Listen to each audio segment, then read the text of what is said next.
Ladies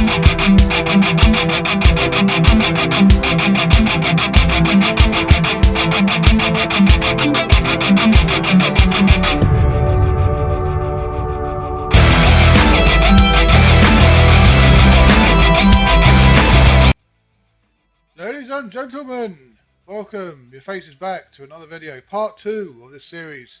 Success begins now. I'm here expanding my thoughts on how I think UK should do better and focus on growth policies rather than decline policies. I want people to do better together as a collective, but focus on the individual. I think that's the only way of achieving success as a country and uniting ourselves based on common shared values and an idea of ownership of one's life. Anyway, that's it for now. Watch the video and let me know your thoughts down below. See you later. So where do we go from here then?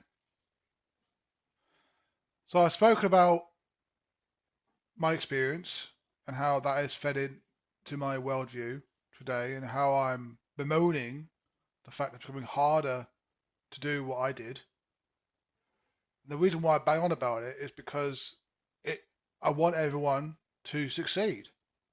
I want everyone to enjoy the ability to make a living for themselves, make a brand, make a name, to earn a living, to start engaging with other people, to start making relationships, start, learning how to add value in people's lives, not constantly thinking about how best I get access to resources for doing nothing or the least return an investment. While to some degree benefits may alleviate some of the problems in the short term, on the long term it exacerbates them, because if you have a whole country that is catered towards incentivizing non-working or not finding better ways of working or not being able to earn your own living, then you're going to create a whole nation of dependence. And that is not how the civilization was brought about. If you look back in history, most people worked. The welfare state is a new concept. Children as young as 6 or 7, if not younger, worked in the mines.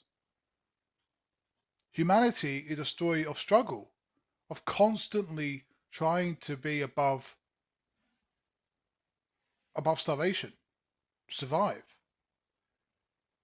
It's a miraculous achievement whereby we've managed to create a system, a civilization that's capable of accommodating for millions of people who do not want to work. And we take it for granted these days. But we fundamentally lost the impetus, the drive that created this success in the first place. It was not through laziness or exploitation that we achieved our wealth and our success. It's through innovation. We are still way more productive now, exponentially so, than Britain was back in the 1850s. Way more productive. Way more efficient.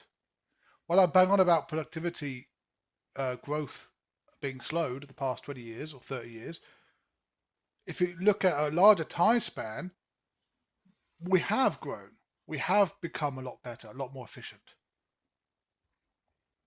But it's this lack of growth, or lack of productivity growth in particular, which is a problem. Lack of thinking, lack of mindsets which are set to earning one's labor. And I spoke about it before in the previous video. We have such a contempt for people who made it. We have a hatred towards those who make more money. The socialists within us want to see us being taxed at a greater level. And they're the guys that will produce a better utopia. And if you dare say anything about it, you just apparently hate single mothers and welfare recipients. I don't hate anyone, but I want everyone to live have a better life. And the only way we can aim to do that is through innovation and through ability of people to own their own means of working. I think we live in an age now where it's more possible than before to do so. Now, while I might likely become rich from my investments, or because I say rich, it's unlikely that I'm going to be able to, depend on my investments. It is definitely worth investing for the future because in all likelihood I'll live to 80 or 90, if not 100, maybe. Unlikely, perhaps, but there's potential out there. And I deplore the idea that one should be held or have barriers in place to stop them from excelling. Because the more barriers they are, the less likely they are to succeed. Less likely they are to start a business. Less likely they are to earn a living. Less likely they are to not be trapped by the welfare state. And all I'm seeing now, and this has got nothing to do with colour. I think on our system that promotes entrepreneurship, promotes people to own their own means of labour, promotes people to actually take responsibility of one's life. It promotes the idea of self-sufficiency and self-dependency. You're dependent on yourself, not the government, not other people. Because if you own your own means of labour, nobody can take that away from you. Well, outside the government, which is why I'm anti-big government. I don't want the government to be able to do that. And if it does mean that you spend more money on the bare necessities, at least in the short term, I think that's a price worth paying. Because innovation fundamentally drives costs down. And if things are too expensive, new technology will come to the forward, or at least be incentive to innovate, which will fundamentally lower costs down. We see that in every arena where the free market is allowed to succeed. Food has been driven down, in large part thanks to overseas trade agreements. Most of our food is imported. And that is probably what you'd expect for a country with 60, 70 million people. We don't have infinite fields in which to grow land. We can't be self-sufficient in food. And is it worth us really doing it? Which is why I agree with free trade. I agree that people should be able to voluntarily exchange resources. Because maybe in other countries it may be more suited to have crops, to have cattle ranches, where it's not suitable for anything else. I.e., in Middle America, for example, there may be no cities there. There's very little jobs other than cattle ranching or planting crops, for example, if that field is fertile enough to do so, at a scale at which it becomes profitable to do so as well. And perhaps that is where we should be looking at acquiring our food from. But we should focus on what we can do best as well, because we can't be good at everything. But neither can I, as an individual, be good at everything. That said, having a country that's wholly dependent on services is probably not the best course of action. And I don't believe that's solely down to the free market. The minimum wage being so high, the cost of employment being so high in the UK plays a role. In order to meet our carbon neutral objectives, we are still importing a lot of coal or natural gas from abroad, despite the fact we have a lot of natural gas underneath our country. It's a political choice to do that. And I know I'm fully aware I'm asking for pragmatism in the face of reality. If we buy services or gas from abroad, we are essentially paying for other countries' resources. While we could employ our own people to do it in this country as well. We could also incentivize the creation of new nuclear plants. I mean, I appreciate we lost our nuclear expertise somewhat. It'd be more costly to actually bring that back in the UK, but it's possible, and I think it is probably worthwhile considering given our climate change objectives. Either way,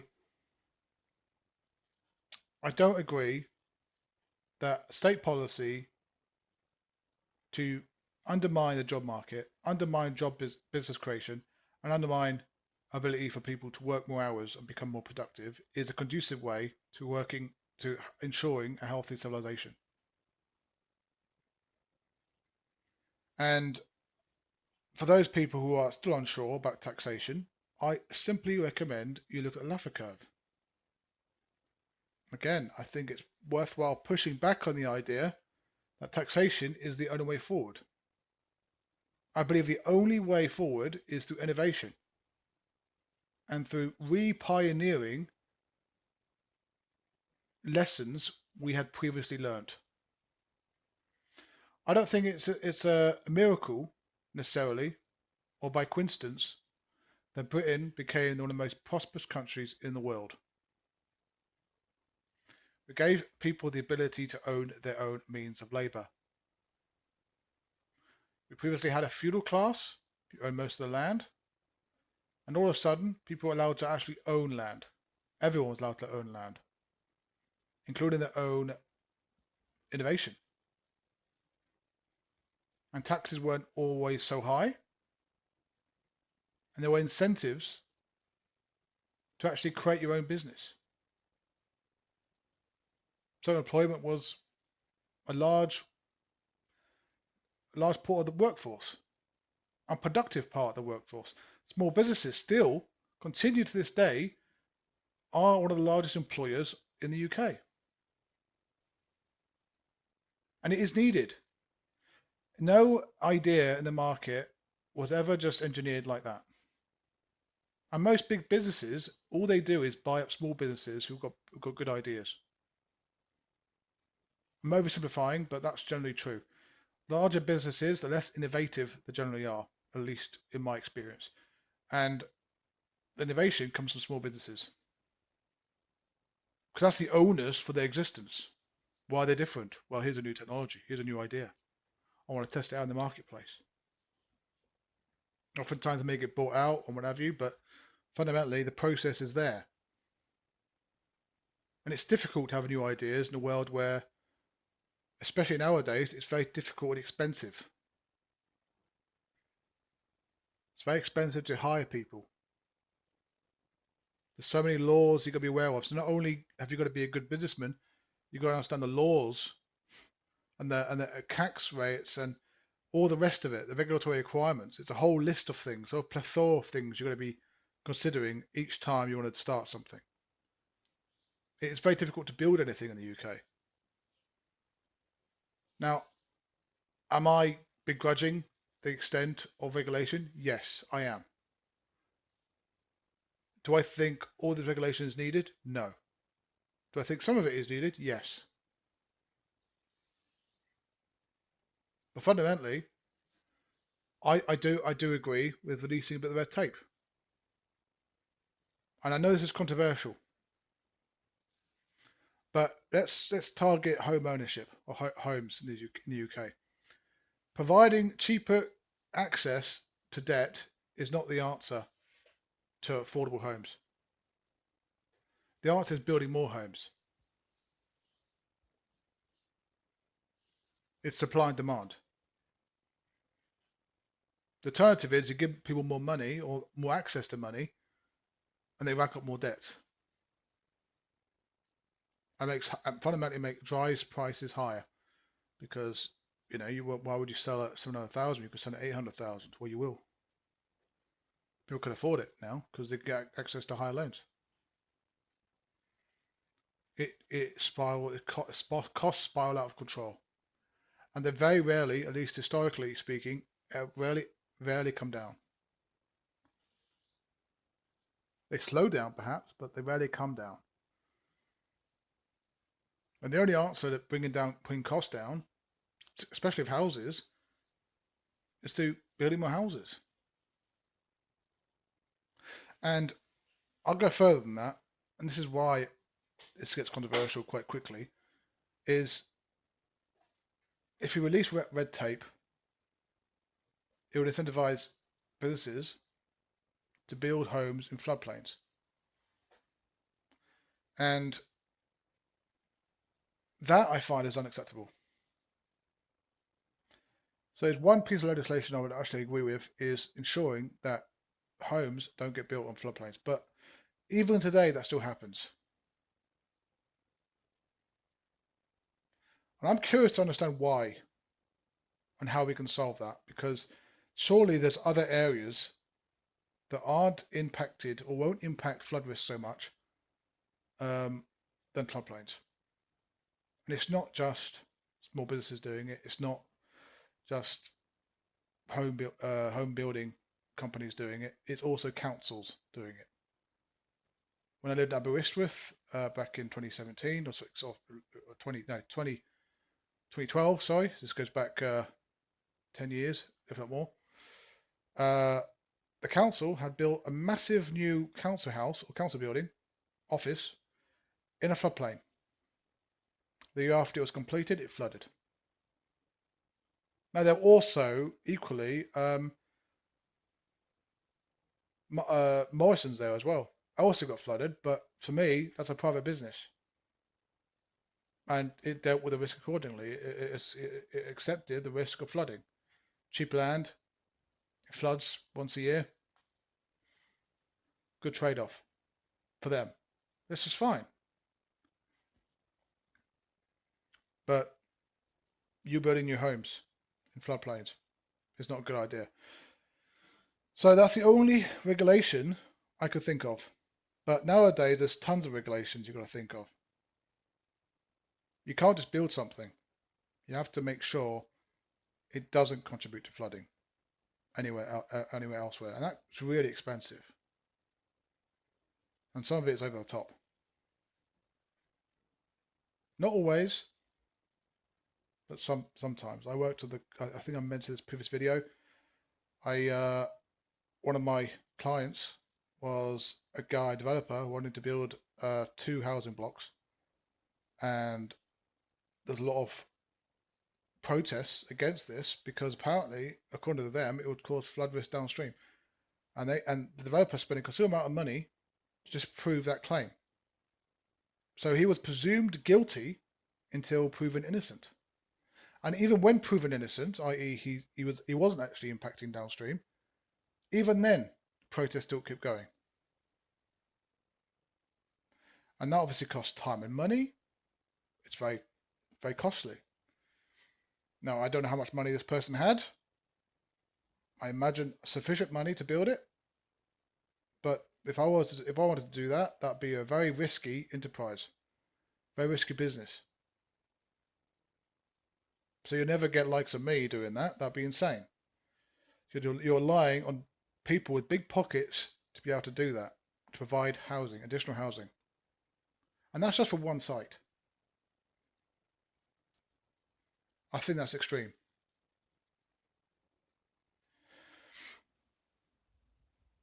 That's my say. Now, I know there's all sorts of other planning regulations and stuff like that. Everyone has to submit a planning application and make, along with their flood risk assessments, all sorts of plethora of things they have to submit to the council for approval. So the council has to approve. So you may have spent already, I don't know, 100 grand on your application, but they can simply refuse it, reject it. The government essentially has the power to refuse. And this all plays in to how it's so expensive in this country to do anything. How can you stimulate growth if it's so expensive? You know, I attended a lecture at university from Eon, who was talking about how many applications they put forward to build wind turbines. Half of them were rejected. And the same goes to our planning applications for tidal power under environmental concerns.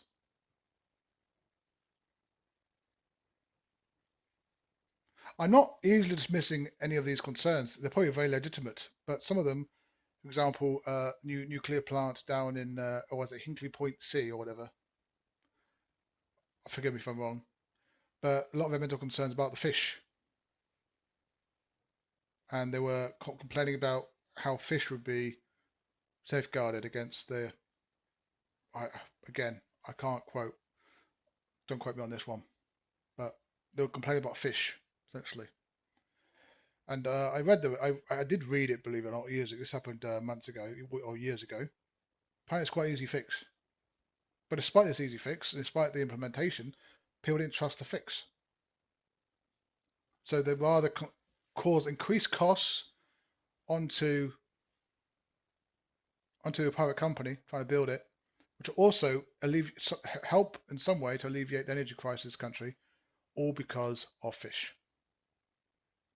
I'm not saying it's right to kill fish, but there has to be some balance to this madness.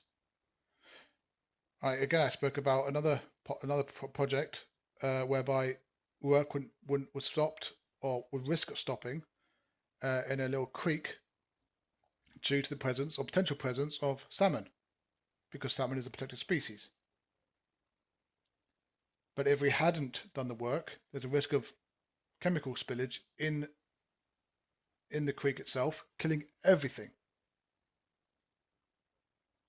It'd be a huge natural disaster. But if there was salmon there, we couldn't do anything. We'd have to not work on it. To me, that's madness. That makes no sense. And again, we are stopping work on a few schemes because there's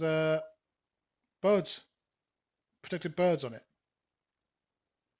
I'm not giving any names, but again, it's madness. Those schemes protect properties, but you can't work on it, can't maintain it because there's protected birds on it. It's madness. I get the reasons, I get the logic, but to me, it's madness. You can't put other animals above the value of humans, because humans fundamentally are paying for it. Humans want value for money. I mean, if your home is at risk of flooding and you've got an embankment there, please maintain it. Because I'll be very, very annoyed if my house got flooded due to an embankment that's not maintained because there's a protected species on it. And these costs are not cheap. They form a large part of any project's budget, reducing the amount of work that can be done because these surveys cost money. And it applies to both public and private sector work. Every construction has to take into account the same regulations. It's not only time consuming, it's incredibly, in terms of bureaucracy, and it's also incredibly costly. Because ultimately it could also fail. Now the government's got a limited pot of money, but private companies may not have. And it could have the best idea possible. Sorry, mate, it's going to be squashed. And you need to be able to allow companies to fail. Now, obviously not catastrophically, but at least make a few mistakes. We are too focused on not making any mistakes in this country. And I think that's wrong. I think we should allow people to make mistakes. And yes, it has to be proportionate. So I'm not saying we should build a nuclear power plant. I'm not saying we should give people the ability to build nuclear power plants. But build homes, for example, should be made easier. Start a business should be made easier. These rents in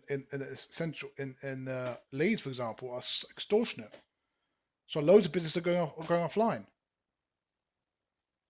Why would you ever go there? And also, I go there sometimes, some of these high street shops, and the prices there are more expensive than what you can find online. And I suppose in some way they would argue it's to do with rents and leases. I think I mentioned the other day about the fish and chip shop. His energy bill is apparently £900 a month. Now I worked it out. He kind of needs like 20 customers a day to pay that off. And on top of that, that's not including his wage. So no wonder his prices are increasing. They need to. So, and also remain afloat. And those who don't, well, they get suckered up and see ya. And again, that's a choice we make as a civilization. We could have access to better energy because fundamentally, economy is energy driven. If energy is more expensive, everything goes up with it. Everything rises. Cheap energy was the catalyst for innovation. Without energy, we have nothing. Nothing can be built here without energy. Especially not at cost-effective terms. You know, building this house without energy, doing it all manually, what, you're going to cut down the trees by yourself with what? Your bare hands or a wooden axe that you back in the good old days you had to create steelwork. Even that required energy, required coal burning. I mean, how would you make steel without fossil fuels? Because it requires a certain level of heat. And how would you do it? Would wood burning do that? I doubt it.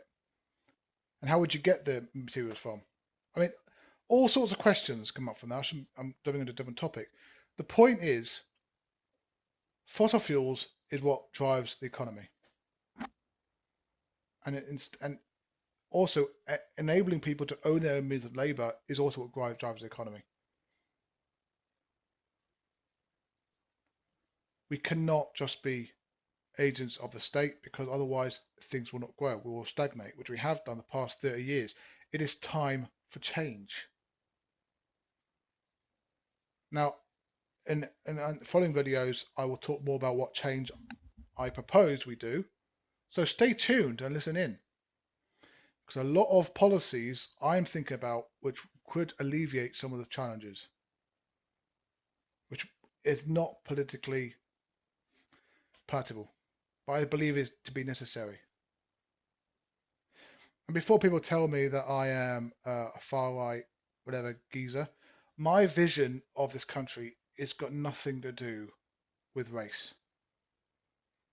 It's got everything to do with values, hard work, entrepreneurship, own your own means of labour, with minimal state intervention. I want people to get rid of their shackles. I want people to be able to propel themselves forward. Be productive. Excel in this modern world. There are obviously challenges, but they are surmountable with the right framework. You cannot tax people to prosperity. It de-incentivizes work ethic. You need hard-working people who have capital to start businesses and propel the machine forward. The state cannot be the only provider of jobs. It has to come from businesses. Businesses have a vital role to play in the world to come. And not just big business, but small businesses like you and I. And I believe anyone should be able to do so. It's got nothing to do with race. It's got nothing to do with anything. I don't care what gender you are. All I want to do is earn a living. And I want that to be the case. I may bang on about a lot of things, but fundamentally I don't see Britain thriving unless we adopt a more innovative or individualized approach to success. I don't think collectivist Well, collectivism works. I think we need to focus on ourselves first and foremost to then excel and do better. And that will then be a catalyst for success elsewhere. One business employs 10 people, it may impact 20 or 30. The whole families, and so on and so forth. Me getting experience with one job may lead to me thinking outside the box and starting my own business and do other things. It's important for growth, it's important for success, it's important for new ideas to be brought to market. And I believe everyone in this country has a part to play in making a success out of this. Instead of bemoaning the existence of the welfare state and bemoaning the existence of how everything's so high, I believe giving people the ownership, the ability to own their own means of labour will promote a much more harmonious way of working and a better life overall. We need to bring back the value of hard work. Yes, it's a struggle. Yes, it's hard. There's no easy way out of this. Never has been, never will be. But we do have it easier. I'm not asking for 6-year-olds to go down the mines. But I am asking that we're not everyone's responsible for your mistakes. Make mistakes. Make as many as you want. Make as many as you need to. Learn from them. Ask for help. Get resources. There's so much out there. So much help out there. But make it easier to start a business. Make it easier to engage with other people. Make it easier. Stop hating on people who made a success out of themselves. Stop thinking the solution is to tax them out of existence, because they will simply leave. And they can't be solely responsible for everyone else. We have to take responsibility ourselves, first and foremost. It's fundamentally on every single one of us. And it's a compounding problem if we don't. Right, enough ranting. Thank you so much for watching. If you do like my video, please hit like and subscribe. If you don't, please hit like and subscribe.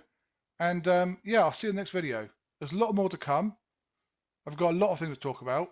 And I hope to at least start a conversation. Because I'm not on this, I don't want to present myself as all-knowing. I don't know everything. There's a hell of a lot I do not know. So please comment down below what you think and whether ramblings actually meant anything to you, or if they didn't. If you don't agree with anything I said, I think I'm a bunch of, or I just said a bunch of baloney.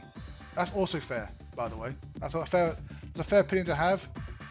Please comment down below, and I will see you in the next video. Take care of yourself. God bless.